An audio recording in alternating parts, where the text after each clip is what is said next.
Haleluya, puji nama Tuhan. Salam sejahtera di dalam kasih Tuhan Yesus Kristus. Salam jumpa lagi dalam Renungan 79 keluarga Jemaat GPD El Shaddai Magelang. Tuhan Yesus memberkati kita semua. Mari sama-sama kita akan menikmati kebenaran firman Tuhan. Dan sebelumnya kita mau deklarasikan salam revival itu terjadi dalam hidup kita. Revival, saya berubah, saya berkarya, saya menjadi berkat. Puji nama Tuhan. Nah, firman Tuhan pada saat ini saya beri tema sikap di hadapan Raja. Di dalam Amsal 25 ayatnya yang ke-6 demikian firman Tuhan. Jangan berlagak di hadapan Raja atau berdiri di tempat para pembesar. Kalau di dalam salinan bahasa Indonesia masa kini dikatakan, bila menghadap Raja hendaklah rendah hati. Jangan berlagak orang yang berkedudukan tinggi. Pesan dari ayat ini mengingatkan kita betapa pentingnya memiliki sikap yang berkenan di hadapan Tuhan. Ya, Tuhan yang adalah Raja di atas segala raja, pencipta alam semesta, dan yang berdaulat penuh atas setiap kehidupan kita. Setiap ciptaannya. Di dalam Mazmur 95 ayat 3 dikatakan sebab Tuhan adalah Allah yang besar dan Raja yang besar mengatasi segala Allah. Tuhan adalah Raja yang besar. Tuhan adalah Allah yang maha kuasa, mengatasi segala Allah, Raja di atas segala raja. Nah, itu sebabnya sebagai umat Tuhan betapa pentingnya kita memiliki sikap yang berkenan di hadapan Tuhan kita, di hadapan Raja, di atas segala raja. Nah, kata Raja juga menunjuk kepada orang-orang yang dipercayakan Tuhan, memiliki otoritas dalam kehidupan kita. Kita lihat 1 Petrus 2 ayat 13. Tunduklah karena Allah kepada semua lembaga manusia, baik kepada raja sebagai pemegang kekuasaan yang tertinggi. Satu ayat lagi, Ibrani 13 ayat 17. Taatilah pemimpin-pemimpinmu dan tunduklah kepada mereka, sebab mereka berjaga-jaga atas jiwamu sebagai orang-orang yang harus bertanggung jawab atasnya. Dengan jalan itu mereka akan melakukannya dengan gembira, bukan dengan keluh kesah, sebab hal itu tidak akan membawa keuntungan bagimu. Jadi kita lihat nasihat firman Allah. Siapa yang dimaksud raja itu? Raja itu juga menunjuk kepada setiap pemimpin-pemimpin, orang-orang yang Tuhan tempatkan di tengah-tengah kita, yang memiliki otoritas atas kita, yang memiliki kedudukan lebih tinggi atas kita. Dan dari ayat-ayat kita lihat, ada pemerintah-pemerintah.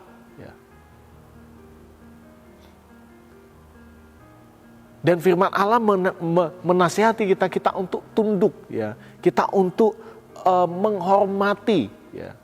Di hadapan mereka kita harus berkenan. Dari ayat pokok kita, seperti apa sikap yang benar di hadapan Raja? Seperti apa sikap kita di hadapan Tuhan? Di hadapan orang-orang yang memiliki otoritas dalam hidup kita? Seperti apa sikap kita? Dari ayat ini kita menemukan rendah hati, jangan sombong. Di dalam bahasa Indonesia masa kini dikatakan bila menghadap raja hendaklah rendah hati. Jangan berlagak orang yang berkedudukan tinggi. Di dalam salinan versi mudah dibaca dikatakan jangan menyombongkan diri di hadapan raja dan jangan katakan bahwa engkau orang terkenal. Itu adalah hal yang sikap yang tidak berkenan di hadapan Tuhan. Ketika kita berlagak di hadapan Raja, di hadapan Tuhan, di hadapan pemimpin-pemimpin yang Tuhan percayakan, berlagak sombong, itu adalah sikap yang tidak berkenan di hadapan Tuhan, di hadapan para pemimpin. Tapi yang kalau kita lihat pada zaman itu, orang yang berlagak, orang yang bersikap congkak di hadapan raja, itu sesuatu yang tidak berkenan, yang pasti dia akan mengalami hukuman. Nah, yang Tuhan mau, firman Tuhan mau adalah kita bersikap rendah hati. Rendah hati bukanlah kelemahan, bukan berarti kita lemah, tetapi sikap yang penuh hikmat dan kebijaksanaan. Rendah hati membantu kita mengatasi kesombongan, ego yang bisa menghancurkan hubungan dan pengaruh positif dalam hidup kita. Rendah hati adalah tanda kita dewasa rohani yang membuat kita tunduk baik kepada Tuhan dan kepada mereka yang memiliki otoritas atas kita. Dan tunduk adalah sebuah proses mempercayakan diri dibentuk oleh Tuhan di bawah pimpinan seseorang. Kalau kita melihat Yesus ada contoh sempurna dari kerendahan hati, sehingga ia tunduk kepada kehendak Bapa sepenuhnya dan melayani sampai mati. Kita tidak bisa tunduk kepada Tuhan, kita nggak bisa tunduk kepada pemimpin-pemimpin kita kalau kita tidak memiliki sikap rendah hati. Contoh orang yang sombong kita lihat Nebukadnezar. Nebukadnezar adalah Raja Babel. Ketika dia berlagak di hadapan Tuhan, dia tinggi hati Tuhan, dia tidak mau merendahkan dirinya di hadapan Tuhan. Dia dibuang, dia diasingkan oleh Tuhan. Bahkan kehidupannya pada saat itu sama seperti binatang. Tidak ada harga diri lagi. Tetapi pada akhirnya ketika dia mengakui kemahakuasaan Tuhan, dia mengakui kebesaran Tuhan, dia mengakui bahwa Tuhan adalah Raja di atas segala raja, dia datang kepada Tuhan tidak lagi dengan kesombongan, tetapi dengan kerendahan hati. Dia diangkat kembali menjadi raja di Babel. Dan situ dia mengakui Raja Sorga, yaitu Tuhan semesta alam. Jadi kita lihat betapa tidak berkenannya kesombongan itu di hadapan Tuhan. Yang Tuhan mau adalah kerendahan hati. Di dalam Yakobus 4 ayat 6 bagian B dikatakan Allah menentang orang yang congkak, tetapi mengasihani orang yang rendah hati. Bahkan di hadapan pemimpin-pemimpin,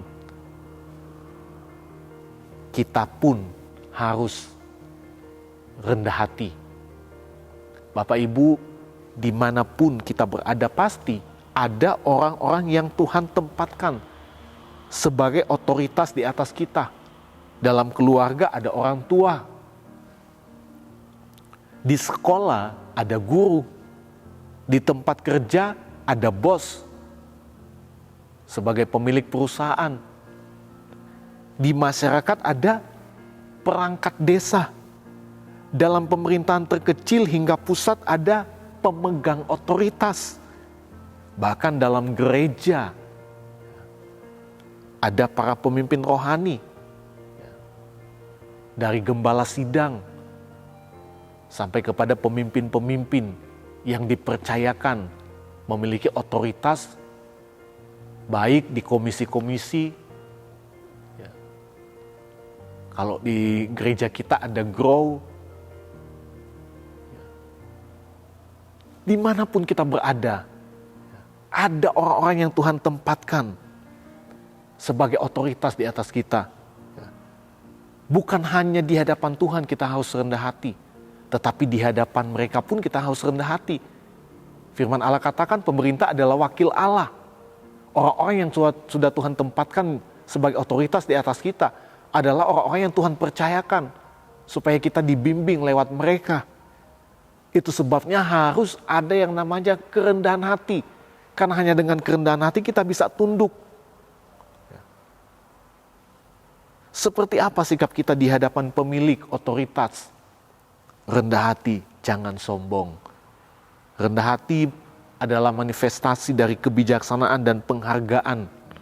terhadap nilai-nilai Kristus. Melalui sikap rendah hati, kita dapat tunduk dan menghormati Allah, menghormati otoritas di atas kita, sehingga apa? Sehingga kita dapat melayani dengan tulus.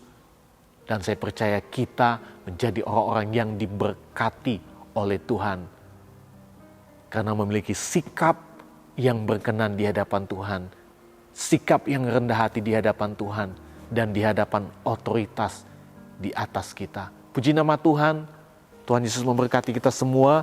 Saya berterima kasih kepada Bapak Ibu, saudara-saudari yang telah mengikuti Renungan 79. Kiranya setiap renungan menjadi berkat bagi kita semua, memberi kita kekuatan dan kemenangan di dalam Tuhan. Dan bagi Bapak Ibu, saudara-saudari yang ingin didoakan untuk pokok doa tertentu, mau menceritakan kesaksian baik mujizat kesembuhan, pemulihan masalah dan keluarga dan lain-lain, Bapak Ibu dapat salurkan itu melalui chat dalam WhatsApp di nomor 0813 2742 0088. Tuhan Yesus memberkati kita semua. Kita akan berdoa. Terima kasih Bapa kami yang baik, kami bersyukur kepadamu buat saat ini Tuhan. Kami boleh menikmati kembali kebenaran firman Tuhan.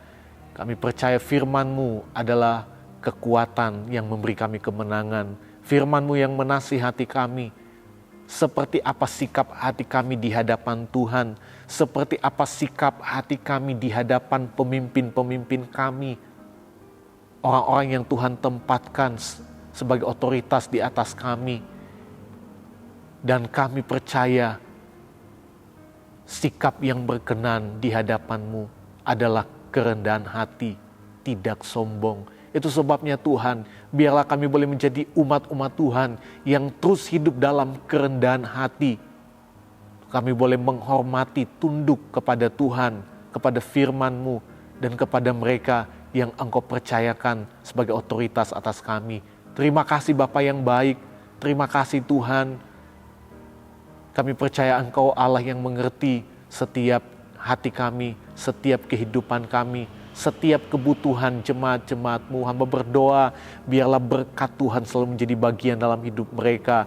Ada kesembuhan bagi jemaat yang sakit, ada sukacita bagi jemaat Tuhan yang sedang berduka cita, ada kekuatan bagi jemaat yang lemah saat-saat ini Tuhan.